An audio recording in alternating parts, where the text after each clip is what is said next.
असं असं काहीतरी एक जुळवाजुळव करून मी सोहमचं नाव घेतलं होतं उखाण्यातून आणि मग ते तिथून ते सुरू झालं. आणि तो मला नंतर बोलला पण अगं तू एवढी तयारी करून येणारच मला सांगायचंच तरी. मी तोंडावर पडलो तिथे. दिस प्रोसिजर एकदा मी रायाला वाचवलं, एकदा रायाने मला वाचवलंय, बैल येऊन गेलाय, बिबट्या येऊन गेलाय, बरंच काय काय घडलंय. गाईज बघा माझ्यासोबत कोण आहे, नवीन नवरी आहे. फायनली माझी स्माईल थांबतच नाही आहे तुला बघितल्यापासून. खूप स्वागत पूजा, कशी आहेस? हाय, थँक्यू. मी मस्त मज्जेत एकदम. आणि प्रेक्षक आतुरतेने वाट बघत होते की मंजिरीचा लग्नानंतरचा इंटरव्ह्यू आम्हाला बघायचा आहे, म्हणजे सेटवरचा. पण रिअल लग्नामधून अजून बाहेर नाही पडलेत की सेटवरही लग्नचा माहोल सुरू आहे? सेटवर रिअल लग्न आधी पण लग्नच सुरू होतं आणि रिअल लग्नानंतरही लग्नच सुरू आहे. बट इट्स ओके, छान वाटतंय, मजा येते त्याची पण. आणि मंजिरीचा लग्नानंतरचा इंटरव्ह्यू तुम्ही प्रोमो बघितलात का? मग तुम्हाला कळेल पुन्हा लग्न होतंय नाही होतंय. So keep watching. पूजा, काय फिलिंग आहे? कारण का मी बघितलं की तुझ्या केळवणात सगळ्यांनी लाड केले, लग्नही खूप सुंदर झालं आणि तुझा उखाणा तर किती व्हायरल होतोय, म्हणजे कोण कोण मला पाठवतात. बापरे, तो खूप मोठा आहे. आय थॉट एवढं कोणी ऐकणार पण नाही असं मला वाटलं. किती एन्जॉय केलीस? मी एन्जॉयच केलं आणि माझं हे ठरलं होतं, म्हटलं की लग्नात आय डोंट नो बाकी आता इमोशनल होईन नाही होईन, काय असेल काय वाटतंय हे सगळं बाजूला, पण मी मजा करणार हे माझं ठरलं होतं आणि आय डिड इट. म्हणजे हे खूप विजिबल पण होतं सगळ्यांना माझ्या पिक्चर्समध्ये पण आणि आय रिअली एन्जॉयड इट. मला आठवतं आहे सगळं मी काय जेवली आहे ते पण. I remember the menu as well. I remember everyone जे लग्नात हजर होते आणि ज्यांच्यासोबत मी फोटोज काढलेत आणि every small little bits of it I remember it. पण किती भारी वाटतं की ना सेटवर पण आपले लाड झाले केळवणाला.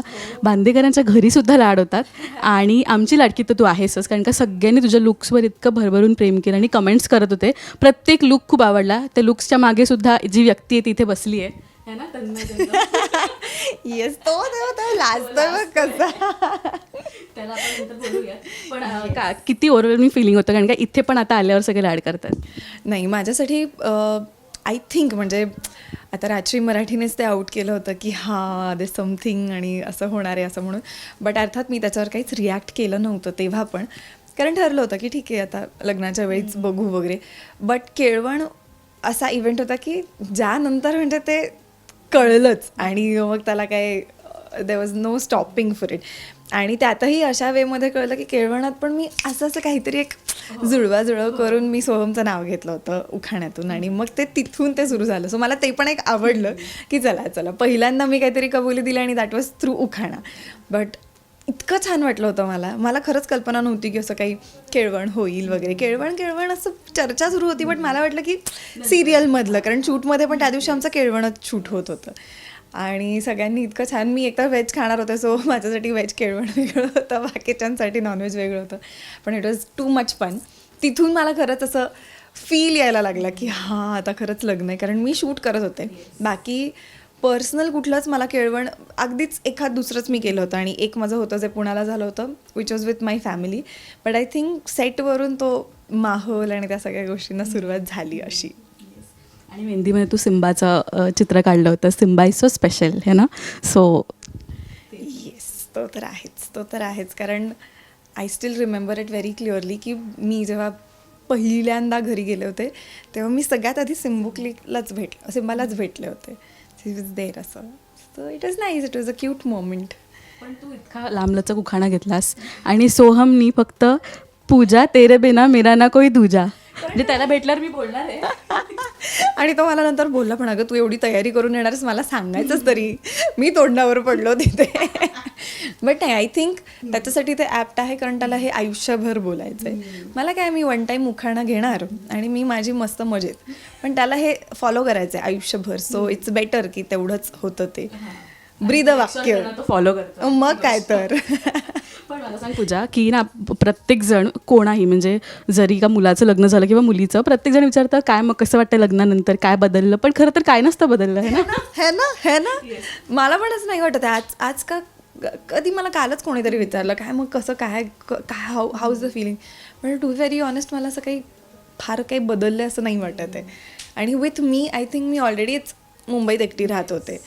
नाव इट्स उलटं गुड की आय हॅव असं nice roommate for life असं. सो त्यामुळे मज्जा आहे. हां, मज्जा आहे. असं काही फार असं काही बदल घडले वगैरे असं नाही माझ्या बाबतीत.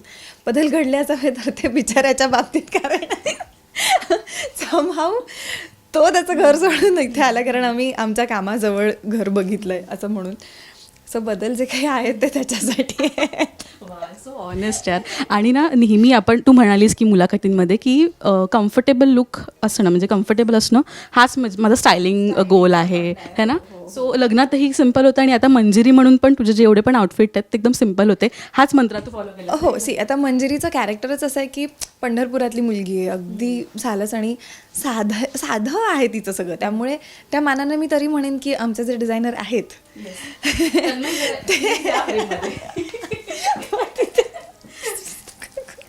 पण anyway what I mean is की he does a great job की कॅरेक्टरला धरून, स्टोरीला धरून उत्तमरित्या तो ते काय दाखवू शकतो ते तो करतो. आणि त्यामुळे मंजिरीचे लुक्स पण अप्रिशिएट होतात. मग ते प्रपोजलची ती लाल साडी असू देत, किंवा मग तिचं वेणी आणि तिचं जे काही गेटअप आहे ते असू देत, किंवा त्यांचं आता राया मंजिरीचं लग्नाचे लुक्स पण खूप चर्चेत असतात. सो ते आहेच. आणि from the very beginning I think school कॉलेजच्या टाईम्सपासून फॉर मी फॅशन किंवा trend is something that you are comfortable with.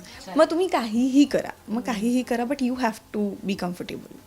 आणि रायाच्या पर्सनॅलिटीमध्ये आणि सोहममध्ये किती सिमिलॅरिटीज आहेत. छान. अरे मी मंजिरीच्या लुकमध्ये मी आता फक्त मंजिरी रायाबद्दल बोलणार आहे. तो म्हणजे राया आणि सोहम नाही व्हेरी टू डिफरंट. एक तर एक फिक्शनल कॅरेक्टर आहे आणि एक रिअल लाईफ कॅरेक्टर आहे. So any how the real life character wins. कारण तो वाटतं ना की हे आता लग्न फायनली होऊ दे यार, 6व्यांदा मालिकेमध्ये. नाही, फायनली होऊ दे ते 6व्यांदा असं म्हणून नाही, पण आय थिंक राया आणि म्हणजे they have come a long वे. खूप गोष्टी पार करून आलेत आणि बऱ्याचदा आता हे घडलं की 6व्यांदा लग्न खरं तर रायासोबत हे पहिल्यांदाच आहे. पण थ्रू आउट दिस प्रोसिजर एकदा मी रायाला वाचवलं, एकदा रायाने मला वाचवलं आहे, बैल येऊन गेला आहे, बिबट्या येऊन गेला आहे, बरंच काय काय घडलं आहे. बट आता फायनली या अर्थी, कारण प्रेक्षकांना पण ती खूप उत्सुकता आहे की होऊ देत आता राया मंजिरीचं लग्न. आणि थँक्यू खरंच सगळ्यांना की ते राया आणि मंजिरीवर इतकं प्रेम करतात. आमचे जे राया मंजिरीचे सीन्स असतात त्याचा व्ह्यूशिप पण त्याचं खूप आहे. So thank you so much. आणि फायनली आता होऊ देत लग्न ह्या कारणासाठी की आता हां अवी होणे दो, हॅपी हो ना हो, पण आता राया आणि मंजिरीला एकत्र येऊ द्या असं. आम्ही तेच बघायला एक्सायटेड आहोत खूप जास्त. आणि विशालच्या बाबतीत पण हेच घडलं की या मालिकेने बरंच कलाकार म्हणून आपल्याला एक चॅलेंजिंग, नेहमी एक चॅलेंज दिलं की ॲक्शन सीन आहे, रोमॅन्टिक सीन आहे. तसं तुझ्या बाबतीतही घडलं या पूर्ण सिरियल दरम्यान? हो, म्हणजे काय होतं मालिकेमध्ये, हिरोईन ही एक असं पात्र असतं की ती साधीच असते पण ती तितकीच म्हणतात ना वेळप्रसंगी ती दुर्गा पण असते. त्यामुळे बिंग अ लीड मी हे खूप बघितलं आहे की सिरियलमध्ये खूप काही वेगळं करायला मिळतं. मग ते काही असू दे, ॲक्शन सिक्वेन्स पण मी मध्ये केला होता, फाईट सिक्वेन्सेस आम्ही केले होते. आणि ह्या मालिकेचं हेच विशिष्ट आहे की खूप वेगळं काहीतरी बघायला मिळतं. ते आमच्या प्रोमोजमधून पण कळतंच आणि सगळ्यांना. सो इट्स ऑलवेज चॅलेंजिंग आणि त्यामुळे ती गंमत येते. आणि म्हणून मग ते हिरोईन म्हणून पण करायला मजा येते. सो थँक्यू पूजा, गप्पा मारल्यास तू आणि खूप सुंदर दिसतेस वन्स अगेन. सो भेटू आता पुन्हा आणि मस्त सीन्स कर आणि जे काय अपकमिंग ट्रॅक्स येणार आहेत त्यासाठी आम्ही एक्सायटेड आहोत. So all the best. Thank you.